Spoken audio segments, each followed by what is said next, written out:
She recognizes the house she once called home, then a millionaire buys it, and a story of resilience and hope that will touch your heart. Welcome back. Leave a like on the video, subscribe to the channel, and enjoy the story. The afternoon. Sun cast long shadows across Maple Street as Frances stood motionless, her breath caught in her throat. Before her loomed the Victorian house that had haunted her dreams for half a century, a place she had once called home. At 72, Frances's silver hair was pulled back in a neat bun, her weathered hands clutching a small leather purse, as if it might anchor her to the present. She had returned to Oakridge after 50 years to settle her aunt's estate, expecting a brief, unemotional visit. What she hadn't expected was how viscerally the sight of her childhood home would affect her. The Grand Victorian had been transformed beyond recognition. What was once a modest family dwelling with peeling paint and creaking steps was now an architectural masterpiece with freshly painted gingerbread trim, a sweeping wraparound porch, and meticulously manicured gardens. A construction crew worked busily on the east wing, the sound of hammers and saws filling the quiet neighborhood air. Frances found herself drawn closer, her sensible shoes moving of their own accord across the street until she stood at the wrought iron gate. Memories flooded back with such force that she steadied herself against the fence. In that upstairs window she had pressed her small face against the glass countless times, watching for her father's return from work.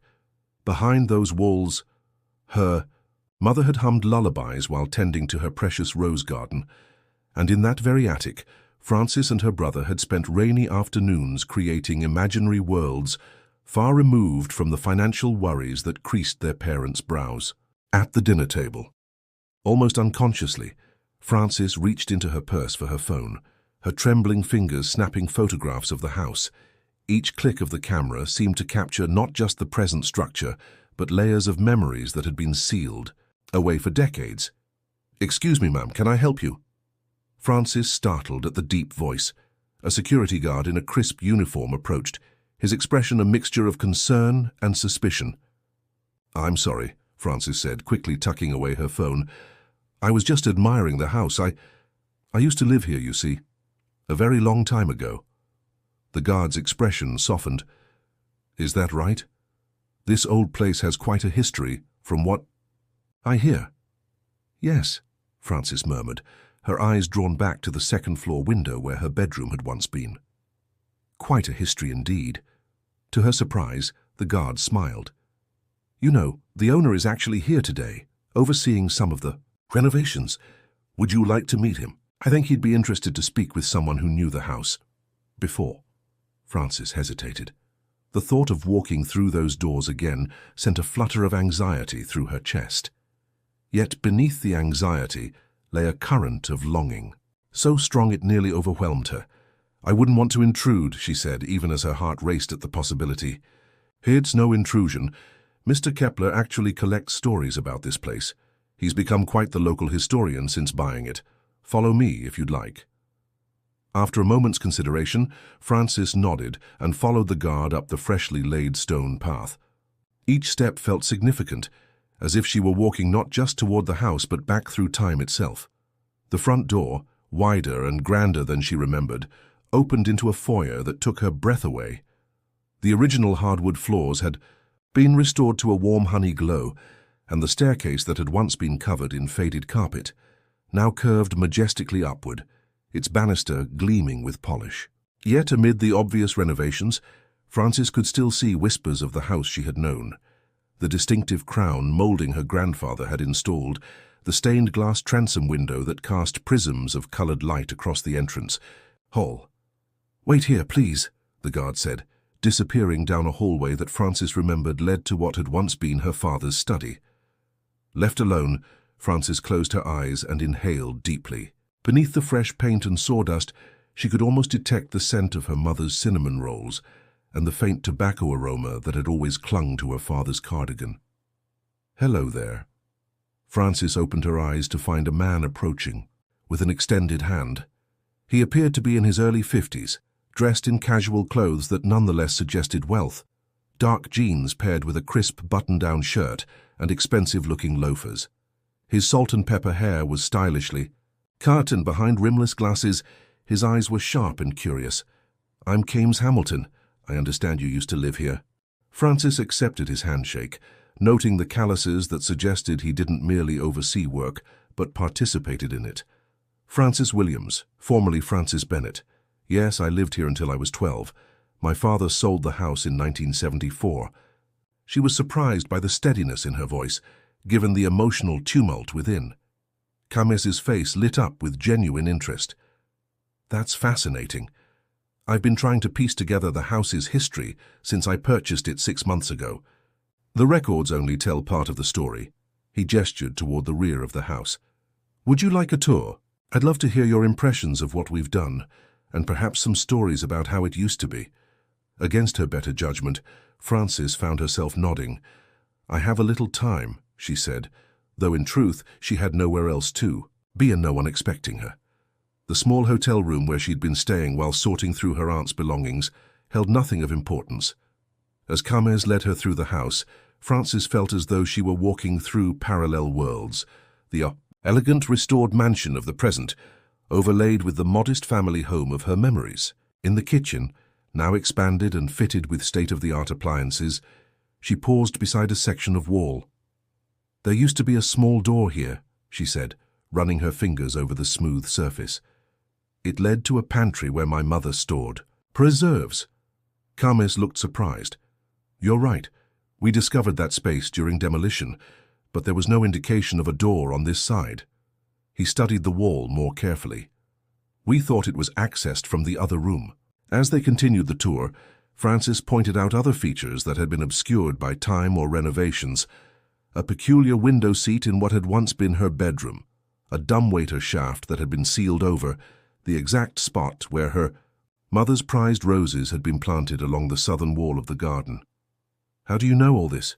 Kames asked, clearly astonished by her detailed knowledge. "The architectural plans we found were incomplete at best." Frances smiled, the first genuine smile since she'd arrived in Oak Ridge. "I spent 12 years exploring every inch of this place. Children have a way of knowing their homes intimately." When they reached the attic, now partially converted into a bright office space, Frances was transported back to rainy afternoons, spent playing with her brother, while their parents' worried voices drifted up from below. "My grandfather built a secret compartment in that wall," she said, pointing to the far corner. "He was a carpenter by trade. He told us it was where magic lived, but I suspect it was meant to hide valuables in case of burglary." Kames's eyebrows shot up. "A secret compartment? We had no idea." He moved toward the wall, examining it closely. "Can you show me exactly where?" Frances approached, surprised at how familiar the space still felt despite its transformation. She ran her hands along the wood paneling until her fingers detected a nearly imperceptible seam. "It should be right about here." With careful pressure applied at just the right spot, a section of the wall gave way, revealing a small recess built into the framing. Both Frances and Kames gasped in surprise. Inside was a dust-covered envelope and a small wooden box, apparently untouched for decades. "Incredible," Kames whispered. "This has been sealed away all this time." With trembling fingers, Frances reached for the envelope. It was addressed simply to future occupants in handwriting she recognized immediately, her mother's elegant, sloping script. She opened it carefully, unfolding yellowed pages filled with words that brought tears to her eyes. "It's from my mother," she said, her voice barely audible. "She's written about the house, its history, the renovations my grandfather made, the garden she planted." Frances looked up at Kames, emotion threatening to overwhelm her. "She expresses hope that someday our family might return." Kames sat down on a nearby bench, visibly moved. "This is remarkable," he said after a moment. "You know, since moving in, I've been having these recurring dreams. They're always about this house, but as it used to be, not as it is now. There's a garden I've never seen, and a woman humming lullabies as she tends to roses." Frances stared at him in disbelief. "My mother sang constantly. Her roses were her pride and joy." Their eyes met in a moment of shared wonder. A connection formed through the mysterious threads that seemed to bind them to this house and to each other. "What are the odds?" Camis said softly. "Of all the houses in all the world, you return to this one just as I'm bringing it back to life." Francis smiled, wiping away a tear. "Perhaps not odds at all. Perhaps something else entirely. If you are enjoying the story, type 5 in the comments and subscribe for more videos like this. If not, type 0. It helps me create even better content for you." Continuing. The weeks following that fateful encounter transformed Francis's life in ways she could never have anticipated. What had been planned as a brief visit to settle her aunt's estate stretched into a month, then 2. Camis had invited her to consult on the renovation project, valuing her memories and knowledge of the house's original character. At first hesitant, Francis had agreed to stay in town longer, finding accommodation at the Oak Ridge Inn, a quaint establishment just 3 blocks from her childhood home. Each morning, she would walk to the Victorian on Maple Street, where Camis would greet her with coffee prepared exactly as she preferred. 1 sugar, a splash of cream. Together they would review plans, discuss design choices, and share stories that bridged the half-century gap between them. Despite their 20-year age difference, Francis found in Camis a kindred spirit who understood her emotional connection to the house in ways even her own family never had. "I think we should restore this fireplace to its original condition," Camis said one morning as they stood in what had once been the family living room. The previous renovations covered up much of the detailed stonework. Francis nodded, remembering winter evenings spent before that very hearth, her father reading aloud while her mother mended clothes. "My grandfather laid those stones himself," she said. "He collected many of them from the creek that runs behind Westfield Park." Camis made notes on his tablet, his enthusiasm for authenticity matching her own reverence for the past. "We'll source similar stones from the same area," he promised. "It should look as close to the original as possible." As April turned, to May and spring blossoms transformed Oak Ridge into a riot of color, Francis found herself increasingly invested in the renovation process. She shared old family photographs that helped guide the restoration of original details, and spent hours in the local historical society archives researching the architectural style prevalent when the house was built in 1892. It was during one such research session that Francis encountered Martha Simmons, an elderly librarian who had lived in Oak Ridge her entire life. "Bennett, you say?" Martha had asked, peering at Francis over her reading glasses. "Not related to Henry and Margaret Bennett, who lived in the old Victorian on Maple, are you?" Francis had been startled to hear her parents' names spoken aloud after so many years. "Yes, they were my parents. We moved away when I was 12, after my father sold the house." Martha's expression had darkened. "Sold? Is that what you were told?" The cryptic comment had haunted Francis for days afterward, planting a seed of doubt about the circumstances surrounding their abrupt departure from Oak Ridge all those years ago. She remembered the hushed arguments, her father's increasingly haggard appearance, and the tearful night they had packed their belongings and left the only home she had ever known. At the time, she had been told only that financial difficulties had forced the sale. Now, she wondered if there might be more to the story. As spring deepened into summer, Francis's quiet life in Oak Ridge was disrupted by the arrival of her daughter, Tofi, a pragmatic corporate attorney who had flown in from Chicago with barely concealed concern about her mother's extended absence. "Mom, it's been almost 3 months, Tofi said as they sat at a corner table in the town's only cafe. At 38, Tofi was the spitting image of Francis in her younger years, though with a hardness around the edges that Francis hoped wasn't a reflection of her own parenting. "Your apartment plants are dead, your mail is piling up, and your friends are starting to call me because they're worried about you." Francis sipped her tea, choosing her words carefully. "I've found something unexpected here, Tofi. A connection to my past that I thought was lost forever." Tofi's perfectly shaped eyebrows drew together. "A connection? Or an obsession? Mrs. Peterson at the inn told me you spend every day at that old house with a man young enough to be your son." "Camis is hardly a young man," Francis replied, feeling a flush of embarrassment. "He's in his 50s, and he's been incredibly respectful of my knowledge and memories of the house." That's exactly my point, Mom. You're getting emotionally attached to a house you haven't seen in 50 years, and to a man who's essentially a stranger. Tofi leaned forward, lowering her voice. Look, grief does strange things to people. First Dad passes away, then Aunt Eleanor.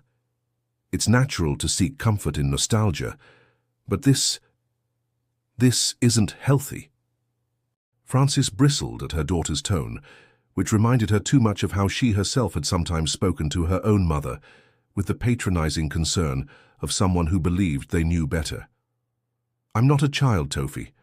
I'm 72 years old, and I've earned the right to decide what's healthy for me. Their conversation had ended in a stalemate, with Tofi agreeing to return to Chicago after extracting a promise from Frances that she would set a definite date for her own return within the next few weeks.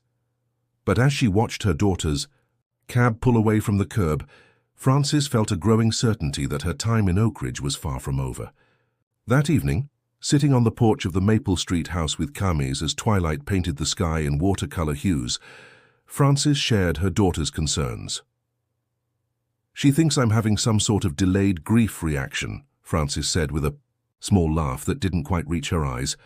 Or perhaps an early-onset midlife crisis, Camis smiled, the lines around his eyes crinkling with warmth. And what do you think you're having? Frances gazed at the house, its windows glowing, amber in the fading light. A homecoming, she said simply. That night, for the first time since her return to Oak Ridge, Frances dreamed of her father. In the dream, he stood in the doorway of their old house, his expression troubled as he beckoned her inside. There's something you need to know, Franny, he said, using the childhood nickname she had almost forgotten. It wasn't what you thought. It was never what you thought. She awoke before dawn, the dream still vivid in her mind, a sense of unease settling over her like a heavy blanket. During her childhood, Frances had adored her father, a gentle man who worked as an accountant at the local mill. After losing the house, however, he had changed, becoming withdrawn and bitter, drinking too much on weekends, arguing with her mother behind closed doors. As a child, Frances had instinctively blamed the loss of their beloved home for his transformation. As an adult, she had come to believe that his own poor financial decisions had led to their downfall. Now, in light of Martha's cryptic comment and her troubling dream, Frances began to wonder if she had misjudged him all these years. Consider the weight of misunderstanding a parent for most of your life, only to discover there might be more to their story. Have you ever had to reconsider your perspective on someone close to you after learning new information? What emotions might that stir within you? The renovation continued at a steady pace, with Frances arriving each morning to find the construction crew already hard at work. As the days progressed, the house began to shed its modern veneer, revealing more of its original character, to the delight of both Frances and Camis. Yet, with each layer of renovation peeled back, Frances found herself experiencing increasingly vivid flashbacks of forgotten childhood memories. One afternoon, as workers carefully removed drywall from what had once been the dining room, exposing the original wainscoting beneath, Frances was suddenly transported to a tense family dinner. Her father sat at the head of the table, a letter crumpled in his fist, her mother's face pale with concern. "It's not right, Margaret," he said, his voice strained. "What they're doing isn't right." The flashback was so vivid that Frances gasped. Aloud, startling Camis, who had been standing beside her. "Are you all right?" he asked, steadying her with a gentle hand on her elbow. Frances blinked, the present rushing back. "Yes, I just, remembered something. A conversation between my parents. I think there may have been some dispute about the house before we left." Camis looked thoughtful. "Actually, I found something you might be interested in." He led her to the makeshift office he had set up in what would eventually become a guest bedroom. The workers discovered these old newspapers when they were insulating the basement walls. He handed her a plastic sleeve containing yellowed newspaper clippings. The headline on the topmost page read, "Local Business Magnate Expands Holdings." Below was a photograph of a stern-looking man shaking hands with a much younger, visibly distressed man whom Frances recognized with a shock as her father. "That's William Richardson," Camis said, pointing to the stern man. "He owned half the town back in the 70s. And that's your father, I presume?" Frances nodded, her throat tight. The caption beneath the photo read, "William Richardson, left. Finalizes acquisition of Bennett property on Maple Street. Henry Bennett, right, declined to comment on the transaction." "This doesn't look like a standard real estate deal," Camis said carefully. "Your father doesn't look like a willing seller." Frances sank into a nearby chair, her mind racing. "My whole life I believed he sold the house because of financial problems. That's what my mother told us. But this suggests something else entirely." Camis hesitated before speaking again. "There's more. I've been researching the property's history for insurance purposes, and the transfer of ownership from your father to Richardson appears irregular. The documentation is incomplete, and some of the signatures don't quite match on different forms." Frances felt as though the floor was shifting beneath her feet. The narrative she had constructed about her father, that he had failed the family through financial mismanagement, began to crumble. What if, instead of being the architect of their misfortune, he had been its victim? "I need to know the truth," she said firmly, meeting Camis's concerned gaze. "All these years I've blamed him for losing our home for the hardships that followed. If I was wrong—" Her voice trailed off, unable to articulate the magnitude of such a misunderstanding. The next morning found Frances at the county records office, a sterile room filled with metal filing cabinets and the musty scent of old paper. The clerk, a bored-looking young man with a name tag reading Justin, seemed skeptical of her request to view property records from nearly 50 years ago. "That's before our digital archives," he said, barely looking up from his computer. "Those would be in the basement storage. It could take days to locate them." Frances straightened her spine, channeling the authoritative tone she had perfected during her years as a high school principal. "Then I suggest you begin looking immediately. I'll wait." To her surprise, Justin returned within the hour, carrying a dusty box labeled Property Transfers 1970-1975. Inside were dozens of manila folders organized by street name. With trembling fingers, Frances located the file for Maple Street and began carefully examining the documents related to her childhood home. What she discovered sent a chill through her body. The paperwork showed that her father hadn't simply sold the house, according to these records. He had transferred it to William Richardson as part of a business arrangement that appeared to involve the settling of a debt. Yet there was no record of any loan or prior business relationship between the two men. Most disturbing was a handwritten note attached to one of the forms, presumably from a clerk at the time. Mr. Bennett appeared distressed. Possible coercion? As Frances carefully replaced the documents in their folder, her mind whirled with implications. Had her father been forced to sign over their home? And if so, why? What power had Richardson held over him? That evening, as she shared her discoveries with Camis over dinner at the Oak Ridge Inn, strange incidents at the house became the topic of conversation. "The workers are getting spooked," Camis admitted, twirling pasta around his fork. "Items they leave in one room turn up in another. Lights flicker without explanation. And 3 different people claim they've heard humming, a woman's voice singing lullabies, when no one else is in the house." Under normal circumstances, Frances might have dismissed such tales as the product of overactive imaginations. But her recent discoveries had left her more open to possibilities beyond the rational explanation. "My mother used to hum while she worked," she said softly. "The same few lullabies, over and over. It used to drive my father crazy." Camis reached across the table, his hand covering hers. "Whatever happened in that house all those years ago, Frances, I think it's trying to tell us something. I think your parents, or at least their memory, are trying to set things right." Frances might have laughed at such a fanciful notion just months ago. Now she found herself nodding, a sense of purpose strengthening her resolve. "Then we need to listen." Later that night, as she lay in her bed at the inn, Frances found herself thinking about her brother, Robert. 2 years her junior, he had taken their father's side after the divorce that had followed their move from Oak Ridge. The 2 siblings had gradually lost touch, with only Christmas cards and occasional phone calls, maintaining a tenuous connection. Robert had harbored far more bitterness about the loss of their home than Francis, blaming their mother for not standing by their father during his failures. Now, Francis wondered if Robert too had misunderstood the events that had shaped their childhood. With a sudden decision, Francis reached for her phone on the bedside table and dialed her brother's number. It was nearly midnight, but this couldn't wait. "Francis," Robert's voice was gruff with sleep. "Is everything all right? Is it Tofi?" "Everyone's fine," she assured him quickly. "I'm sorry for calling so late, but there's something important I need to discuss with you. It's about Dad. And the house on Maple Street." There was a long pause before Robert spoke again, his voice now fully alert. "What about it?"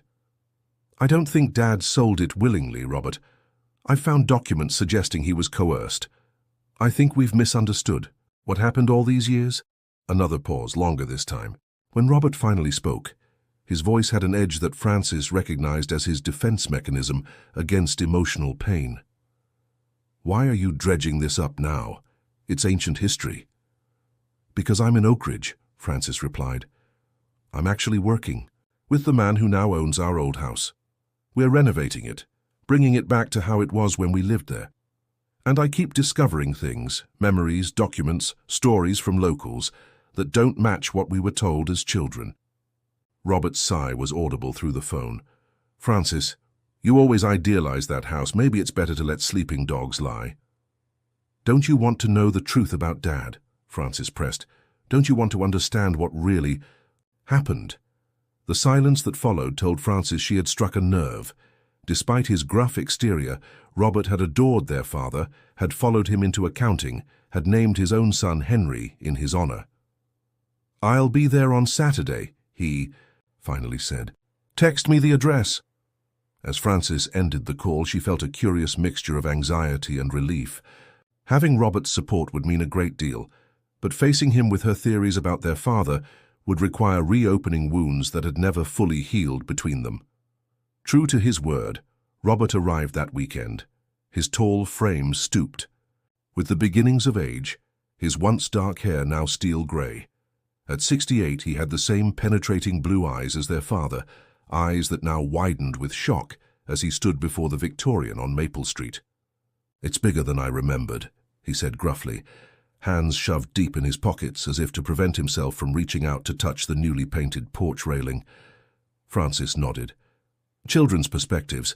Everything seems larger in memory. Inside, Kames greeted Robert warmly, offering a tour that the younger Bennett sibling accepted with visible reluctance.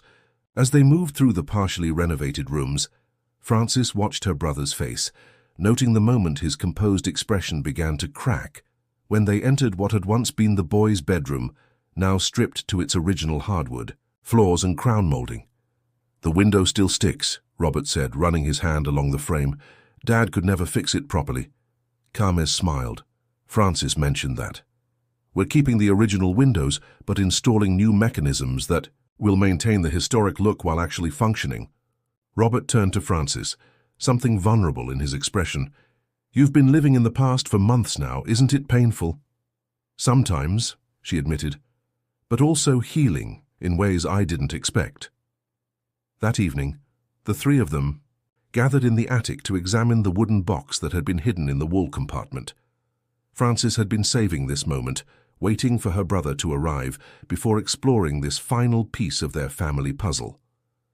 The box was made of cherry wood, simply constructed but with a small hand-carved rose adorning the lid, their mother's favorite flower.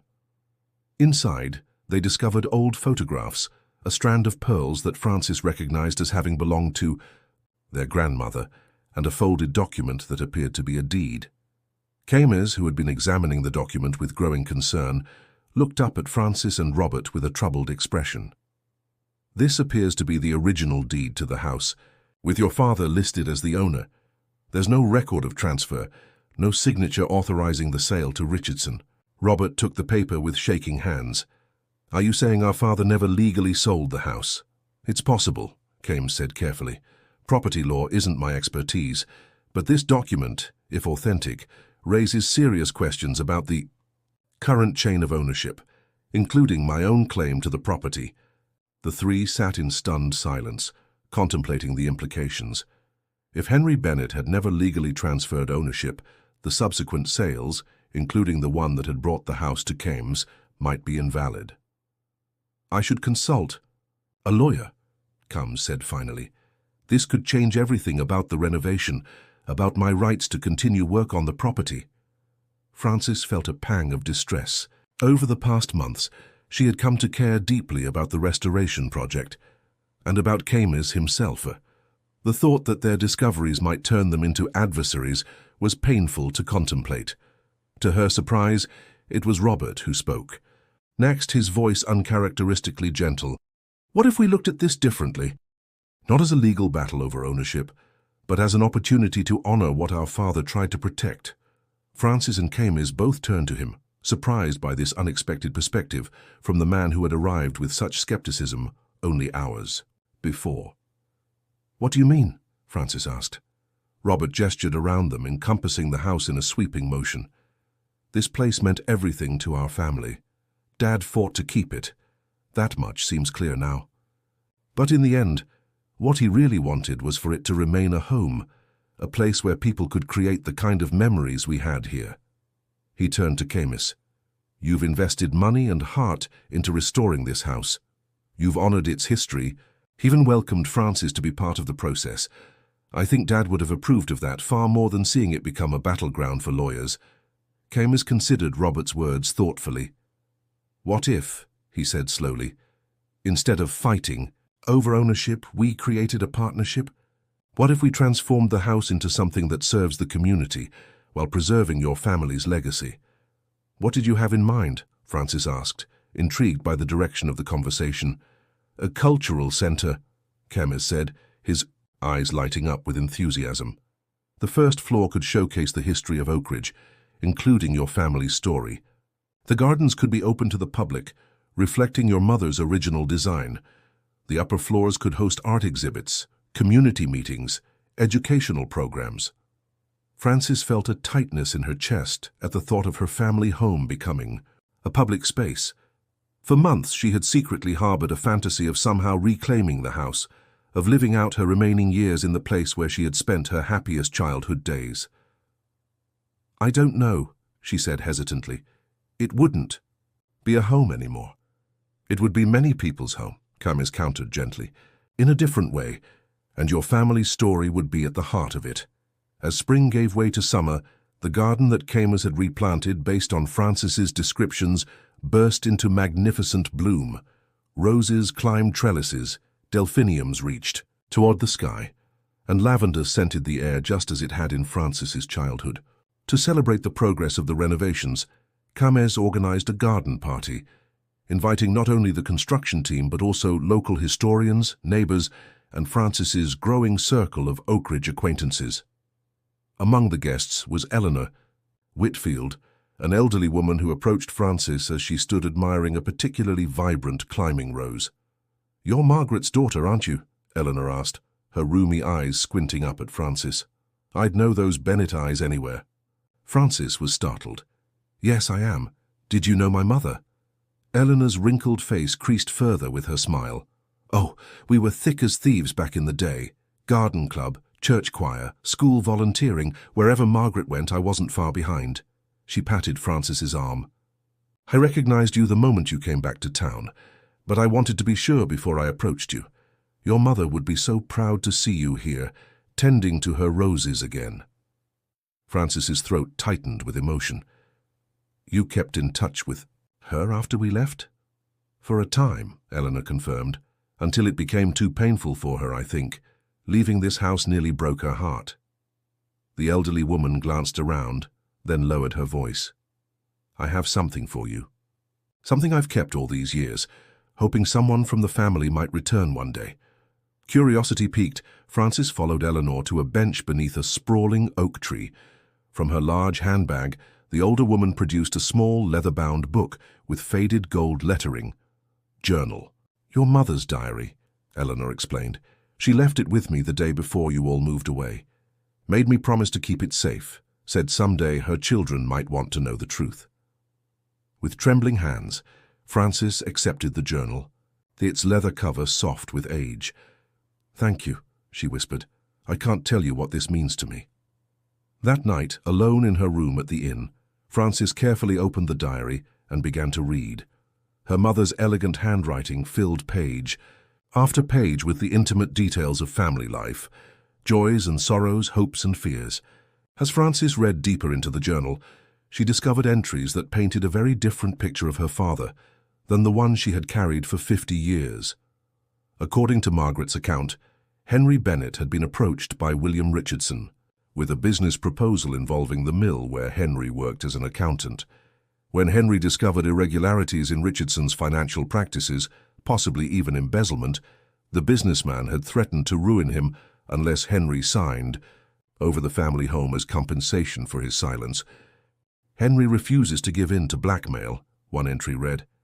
"He says we'll fight, take the evidence to the authorities, but Richardson owns half the town, including the police chief.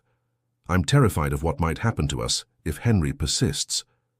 A later entry, dated just days before their departure from Oakridge, revealed the final chapter.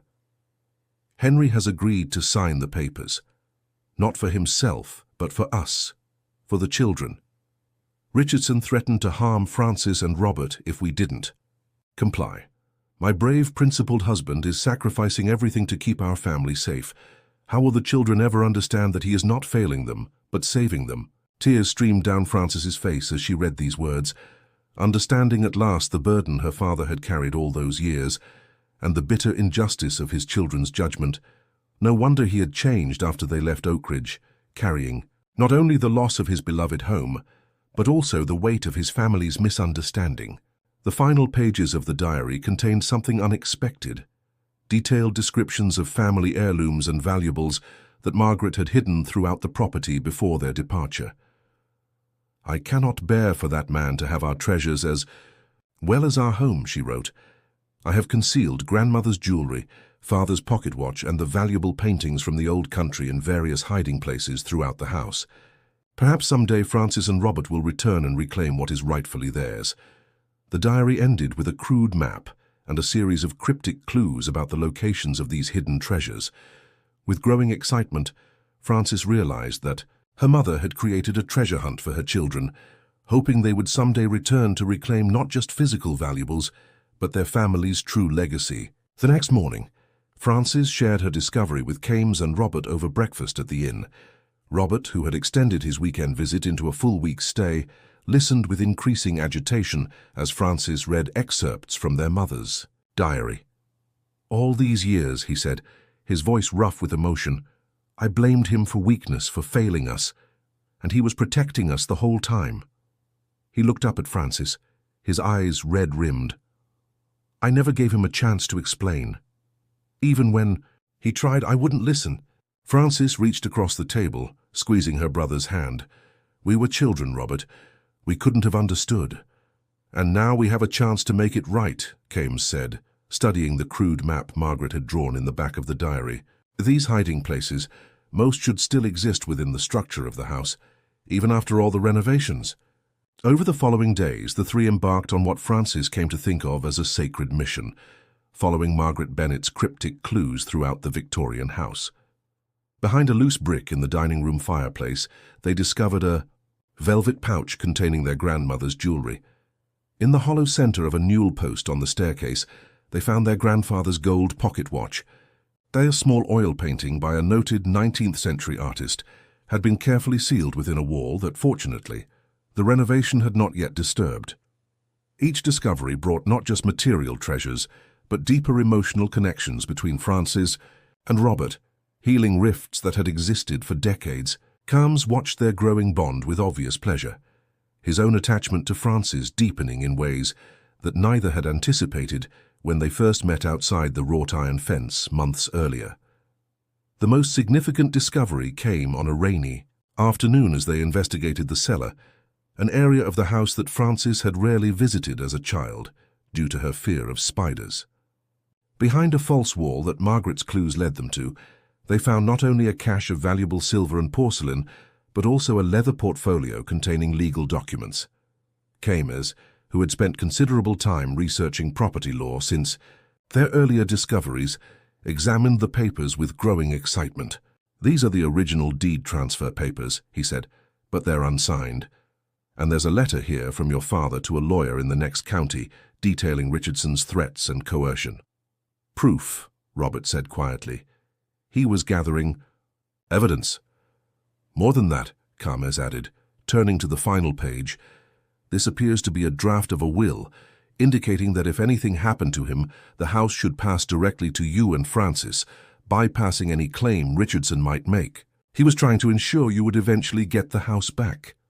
Francis stared at the yellowed pages, her father's handwriting both familiar and strange after so many years. "He never gave up," she murmured. "Even when he appeared to surrender, he was planning for our future."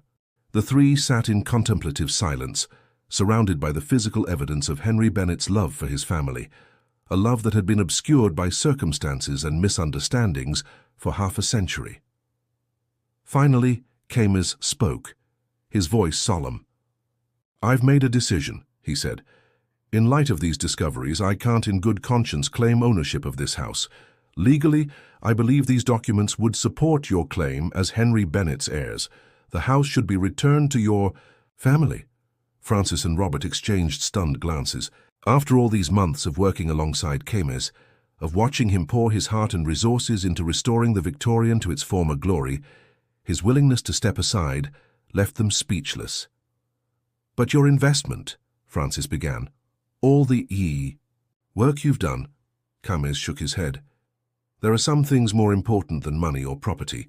Honoring the truth is one of them." In that moment, looking at this man who had entered her life through an unlikely coincidence, or perhaps something more meaningful than coincidence, Francis felt a surge of emotion that transcended gratitude. At 72, she had not expected to experience such feelings again, certainly not for someone 20 years her junior. Yet here they were, connected by an old house and the stories it had kept hidden for decades. "I have a suggestion," she said carefully. "What if ownership returned to the Bennett family, but with a condition? That the house remain a shared space, both a home and the community center you envisioned?" Robert nodded, catching her meaning immediately. "The first floor could be the cultural center you described, Carmes. The upper floors could be living quarters, enough space for both Francis and yourself if you wanted to stay involved with the property." Carmes's eyes widened with surprise, then softened as he looked at Francis. "A shared home," he said quietly. "I think I'd like that very much." As summer faded into autumn, the renovation neared completion. The Victorian on Maple Street had been transformed into a harmonious blend of past and present, its historical character preserved, while modern conveniences were thoughtfully integrated. The gardens flourished according to Margaret's original design, with pathways and benches added to welcome community visitors. Then came an unexpected development. On a crisp October morning, Francis received a letter from a law firm in Boston representing the estate of William Richardson, Jr., the son of the businessman who had taken their family home. According to the letter, the younger Richardson had recently passed away, and among his papers, his daughter had discovered documents relating to the Bennett property on Maple Street. "Having reviewed these papers," the letter read, "my client, Ms. Emily Richardson, believes a significant injustice was done to your family. While she cannot undo her grandfather's actions, she wishes to make amends by offering a substantial financial settlement to the Bennett heirs."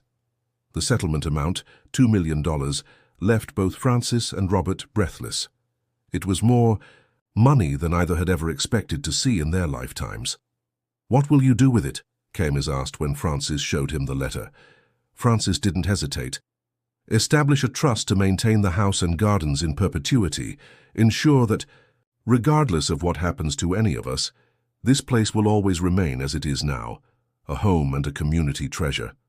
The grand reopening of the Maple Street Victorian, now officially named Bennett House, took place on a perfect spring day nearly a year after Francis had first stood outside its wrought iron gate.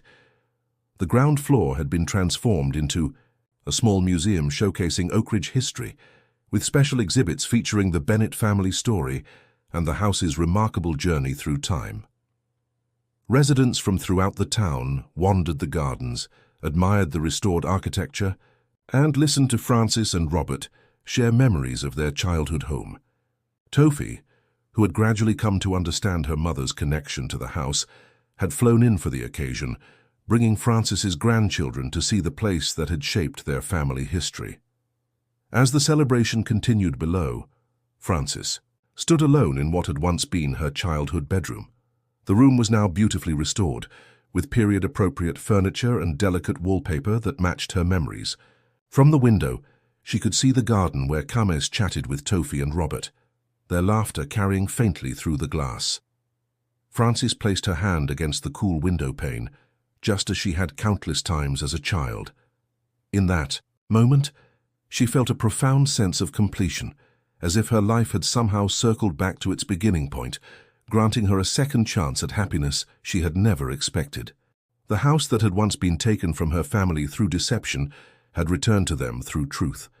The father she had misunderstood for decades had been vindicated, and in Kames she had found a companion for her later years who understood her in ways no one else ever had.